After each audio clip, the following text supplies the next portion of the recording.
साथियों, हिंदी सचेतन चैनल में आपका स्वागत है।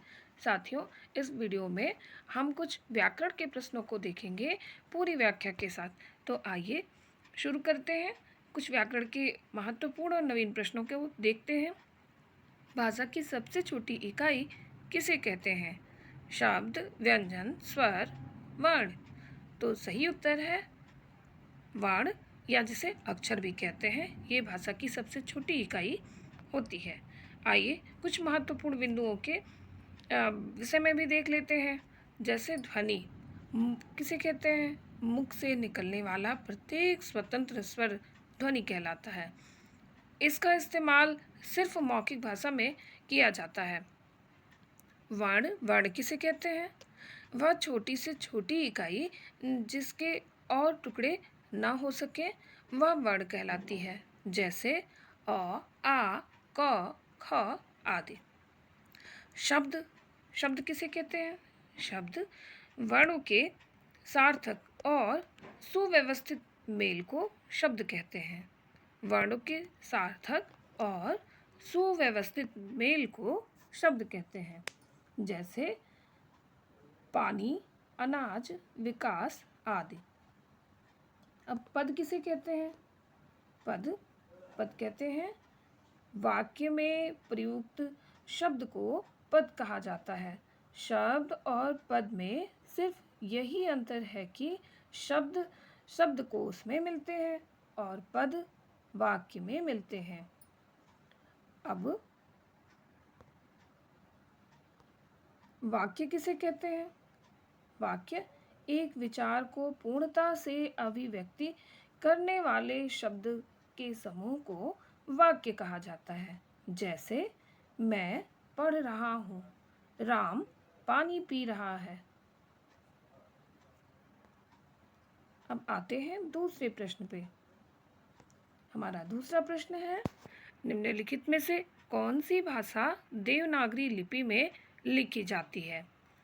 तो इसका सही उत्तर है मराठी। कुछ और मुख्य बिंदुओं को समझते हैं जो प्रश्न में आए हुए हैं। जैसे लिपि। लिपि किसे कहते हैं? लिपि को अंग्रेजी में स्क्रिप्ट भी बोलते हैं और किसी भी भाषा के लिखने की व्यवस्था को लिपि ही कहते हैं। संस्कृत, हिंदी, मराठी आदि भाषाओं की लिपि का नाम देवनागरी है। इसी प्रकार अंग्रेजी भाषा की लिपि रोमन, उर्दू भाषा की लिपि अरबी फारसी और पंजाबी भाषा की लिपि गुरुमुखी है।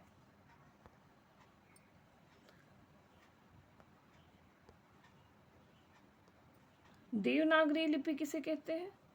संस्कृत, पाली, हिंदी, मराठी, कोंकणी, सिंधी, कश्मीरी, डोंगरी, नेपाली तथा अन्य नेपाली उपभाषाएं, गढ़वाली, बोडो, अंगिका, मगही, भोजपुरी, मैथिली, संथाली आदि भाषाएं देवनागरी लिपि में लिखी जाती हैं।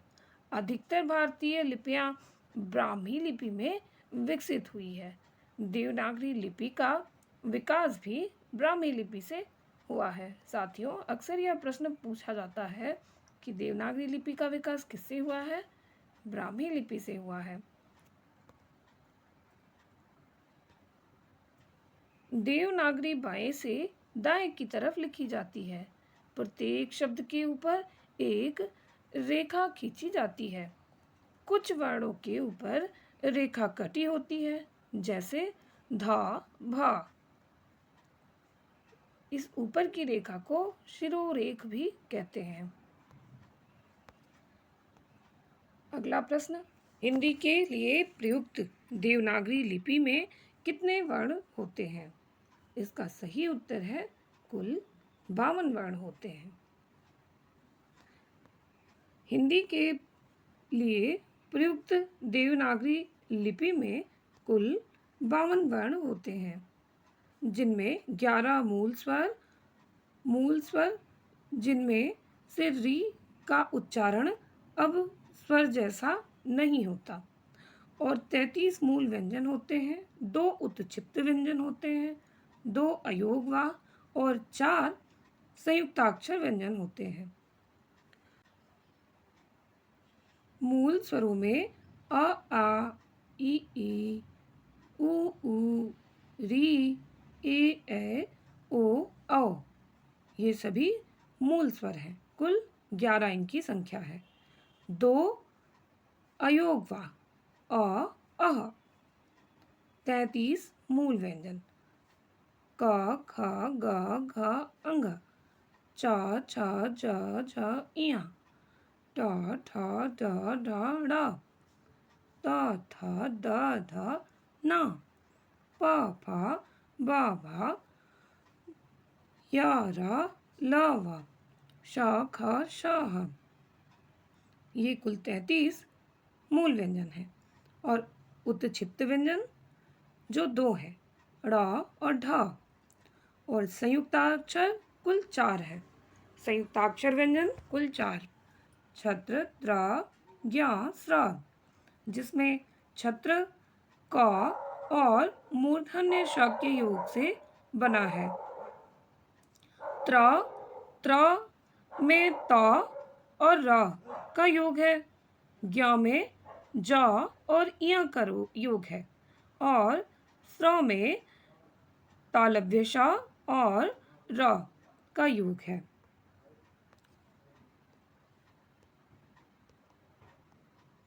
अब देखते हैं अगला प्रश्न। निम्न में से कौन ह्रस्व स्वर है? इसका सही उत्तर है ई। ई ह्रस्व स्वर है। स्वर जिसे अंग्रेजी में वॉवेल्स बोलते हैं।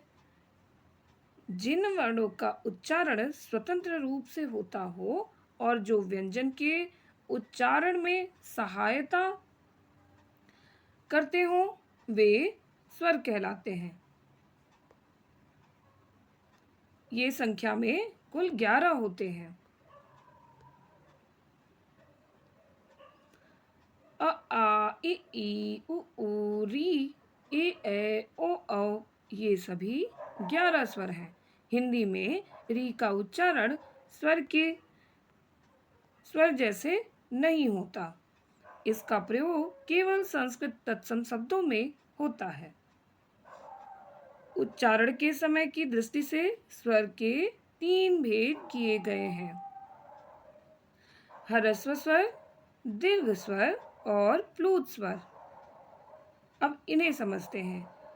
ह्रस्व स्वर जिसे शॉर्ट वॉल्स भी बोलते हैं, उच्चारण में कम समय लगता है, उन्हें ह्रस्व स्वर कहते हैं। जैसे अ, ई, उ, इन्हें मूल स्वर भी कहते हैं।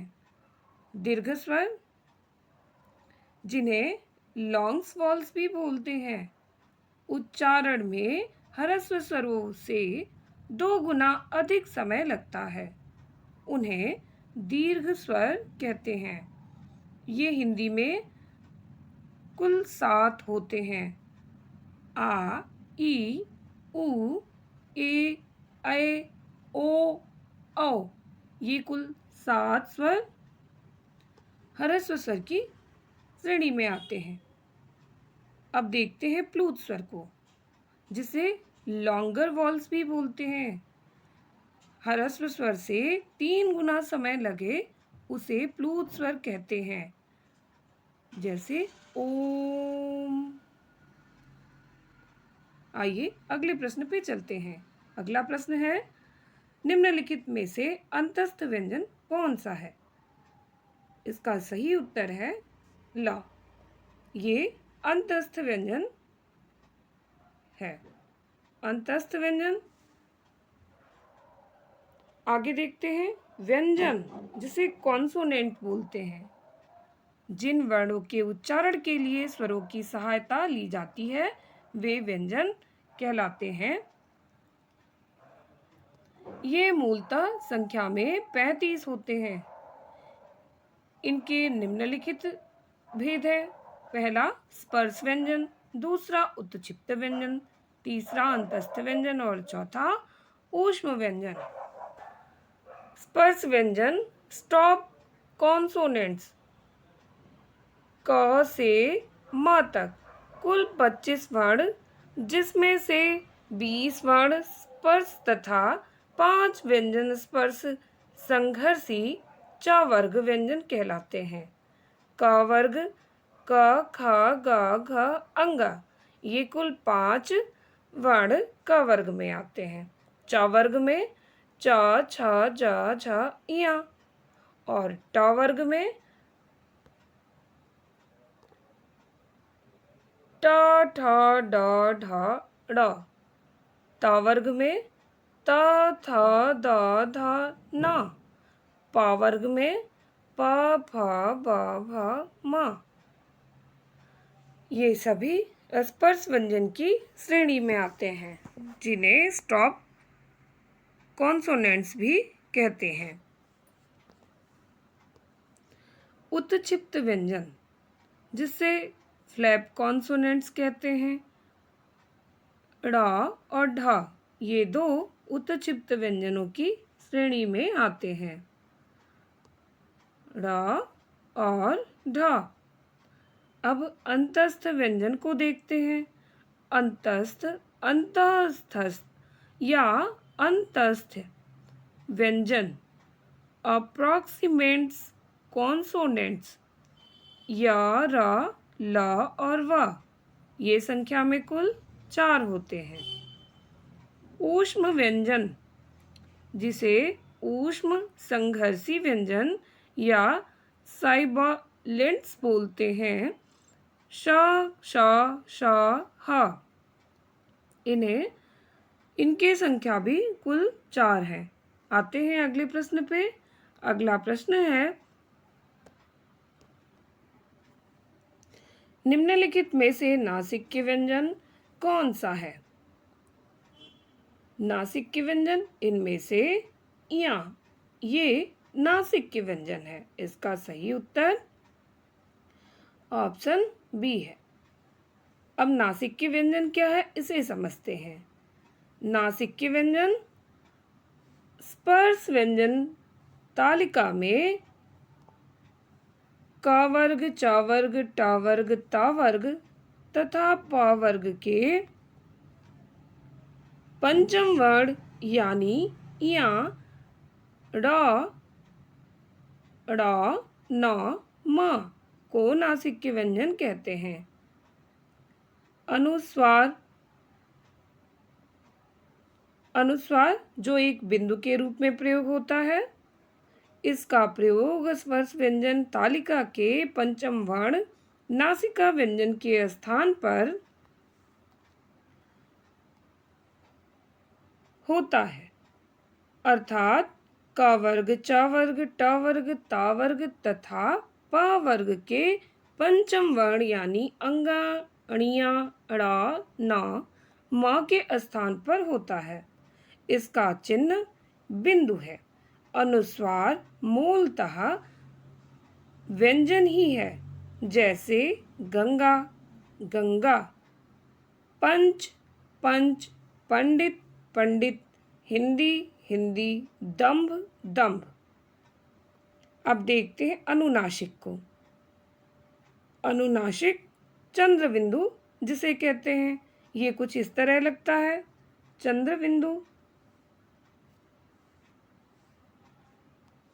अनुनासिक जब किसी स्वर का उच्चारण मुख और नासिका दोनों से किया जाता है, तब उसे उसके ऊपर चंद्र बिंदु लगाया जाता है, वह अनुनासिक स्वर कहलाता है। अनुनासिक चिन्ह को चंद्र बिंदु कहते हैं। उदाहरण, चांद, सांझ, आँख, गांव, हंसना। देखते हैं अगला प्रश्न। अगला प्रश्न है, निम्नलिखित में से अल्प प्राण वर्ण कौन से हैं?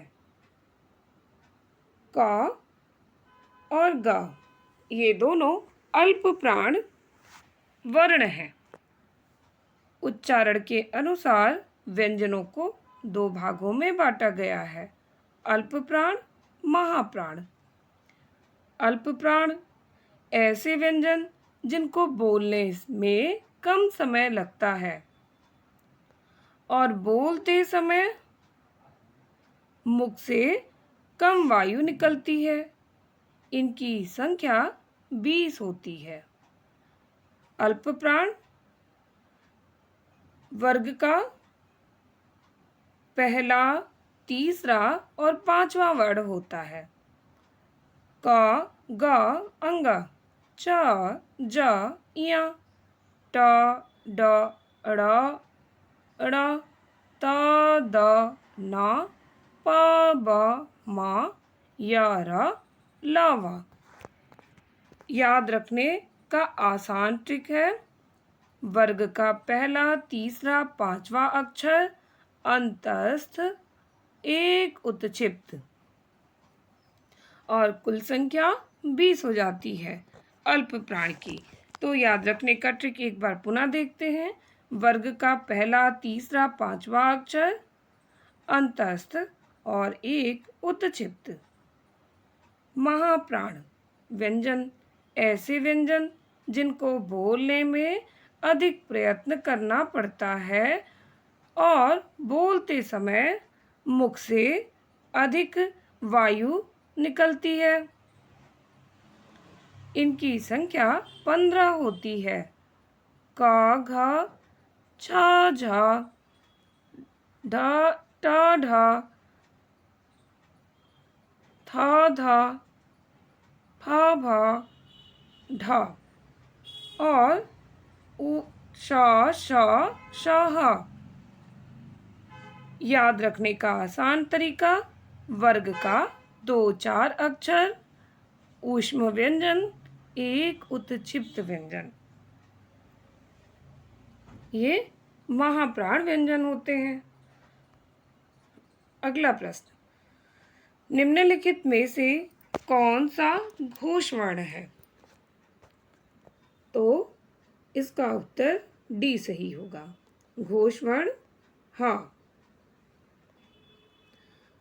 कंपन के आधार पर हिंदी वर्णमाला में 2 भेद होते हैं, आघोष और घोष। घोष को सघोष भी कहते हैं। आघोष क्या है? जिन वर्णों के उच्चारण में नाद की जगह केवल श्वास का उपयोग होता है उन्हें अघोष व्यंजन कहते हैं। जिनकी संख्या कुल 13 होती है, जो इस प्रकार है। क, ख, च, छ, ट, ठ, त, थ, प, फ, श, श, श। ये कुल अघोष व्यंजन है। अब घोष व्यंजन जिन वर्णों के उच्चारण में केवल नाद का उपयोग होता है उन्हें घोष वर्ण कहते हैं। इनकी संख्या 31 होती है, जो इस प्रकार है।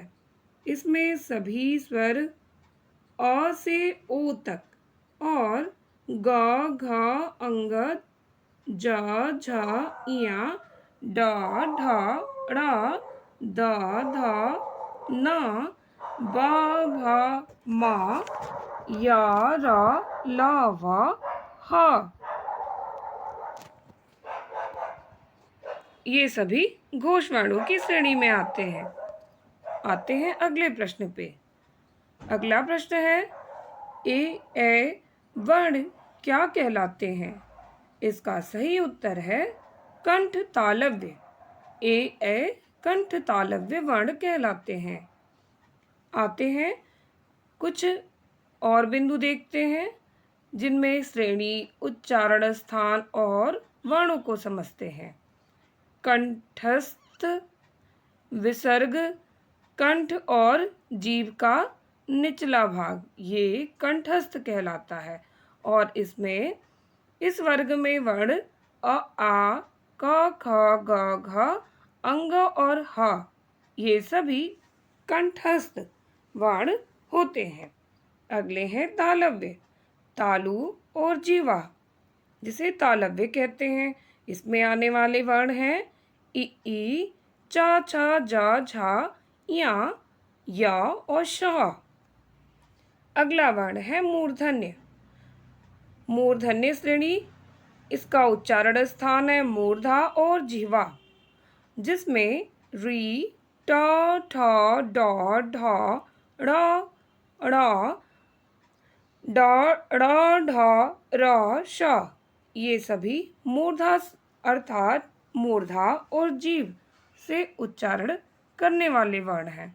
अगला श्रेणी दंत्य और दंत्य, दांत और जीभ से निकलने वाले जो वायु हैं, टकराकर जो वायु दांतों और जीभ से निकलती है, उनसे इन वर्णों का उच्चारण होता है। त, थ, द, ध, न, ल और श।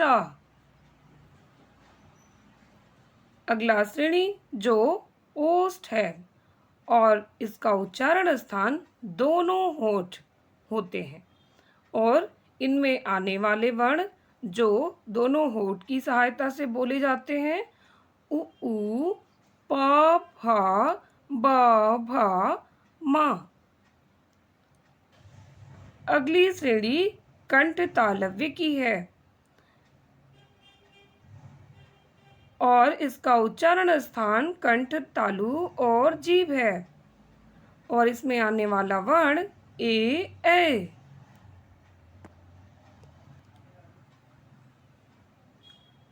अगली श्रेणी कंठोष्ठ, कंठ, जीभ और होंठ और इसमें आने वाला वर्ण है ओ, औ। अगली श्रेणी है दंतोष्ठ, दांत, जीभ और होंठ और इसमें आने वाला वर्ण है व। चलते हैं अगले प्रश्नों पे। प्रश्न अब हमारे यहाँ पूरे हुए। इसके प्रश्नों का अभ्यास कीजिए। बिना अभ्यास के किसी परीक्षा में सफलता संदिग्ध है। वीडियो देखने के लिए आप सभी का धन्यवाद।